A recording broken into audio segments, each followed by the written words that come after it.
Olá, eu me chamo Laís Hungria, sou participante do quarto Simpict AD e venho apresentar o curso de curta duração com a temática de inclusão e o título de Inclusão de Alunos com TDAH na Escola. Os meus coautores foram a Cristina Pereira e o Ricardo Rocha, e a minha orientadora foi a professora doutora Ana Roseli. E para começar a abordar esse tema, eu venho trazer primeiramente o conceito de inclusão. A inclusão é o ato de incluir e acrescentar é, é, alguma coisa ou pessoa em um núcleo ou grupo que antes não faziam parte.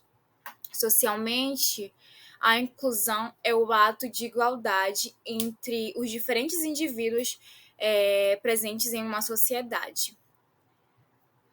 Assim, a estação permite que todos possam integrar e participar de várias dimensões em seu ambiente sem sofrer com discriminação e preconceito. Os principais sinônimos de inclusão são introdução, colocação, incorporação, integração, envolvimento, enquadramento e encerramento. Agora venho, segundamente, trazer o que é o TDAH. A sigla TDAH significa transtorno do déficit de atenção e hiperatividade.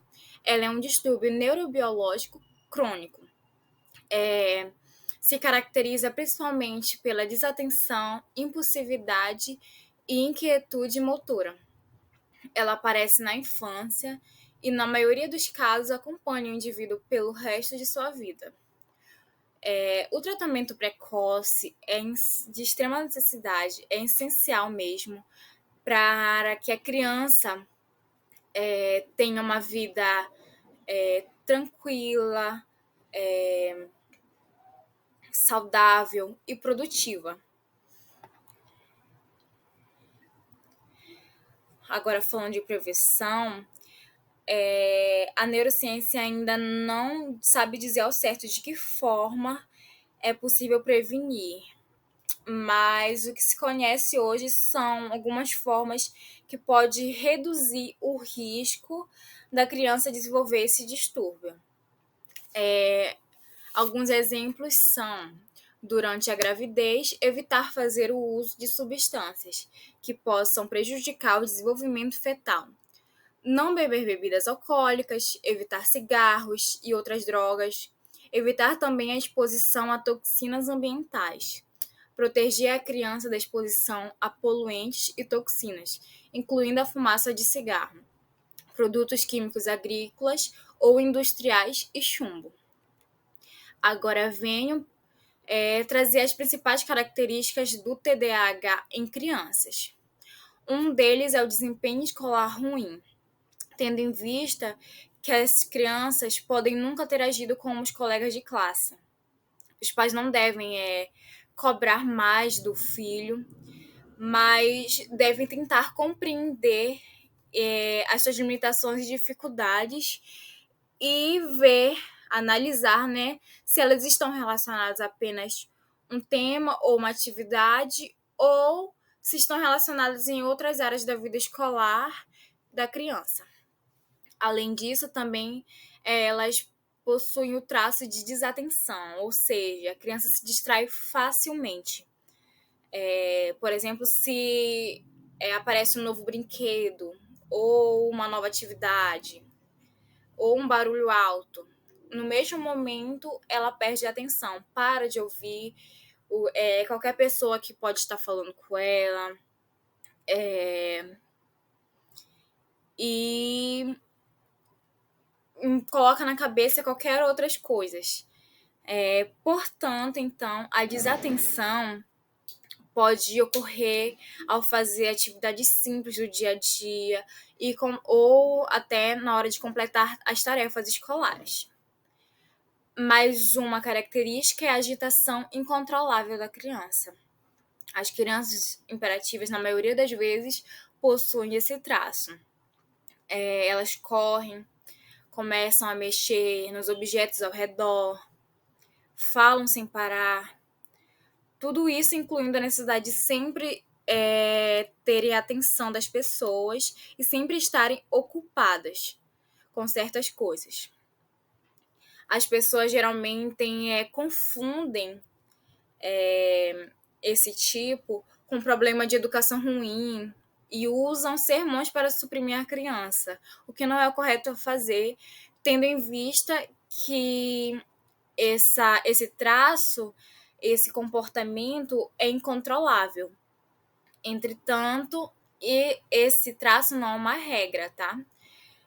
Apesar da maioria das crianças com TDAH possuírem a característica imperativa forte, existem também aquelas crianças com esse distúrbio que apresentam vagamente essa característica. Elas podem também se manter quietas, podem, na maioria das vezes, pois esse traço é bem relativo e vai de criança para criança como ele se manifesta. Outra característica é a dificuldade de compreender instruções. Por exemplo, se a criança não entende o que é repassado a ela pela primeira, segunda ou terceira vez, acredita-se que essa criança possa ser imperativa. Uma criança com TDAH não segue as instruções para completar ou realizar tarefas, mas não porque sejam preguiçosas ou relutantes, mas sim porque não conseguem entender tudo que está sendo dito a ela. Algumas também portam a ansiedade, mas nesse caso a ansiedade é passageira. Porém, a criança não consegue se acalmar. E se, por exemplo, se fizerem perguntas, elas respondem primeiro que todo mundo. Não consegue esperar a sua vez. E na hora de realizar tarefas escolares, também não conseguem realizar com calma.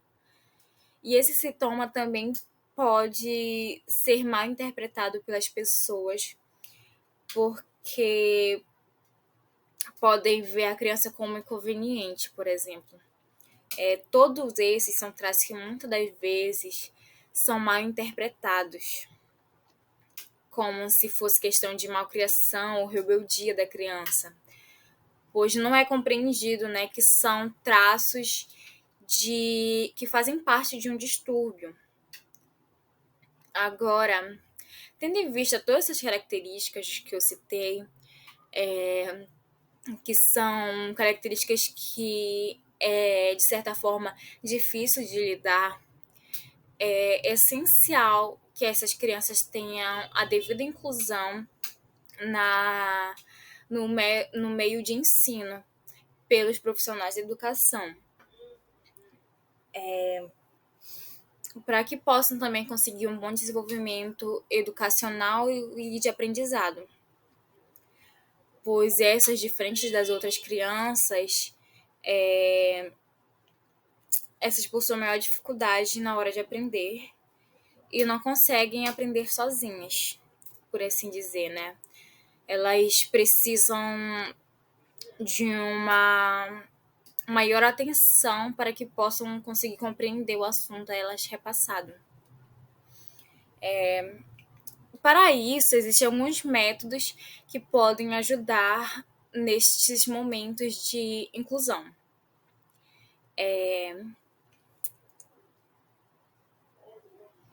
Por exemplo, variar a rotina, pois os alunos com transtorno de atenção não conseguem manter o foco. Portanto, é de suma importância que os professores sempre busquem essa variação na rotina.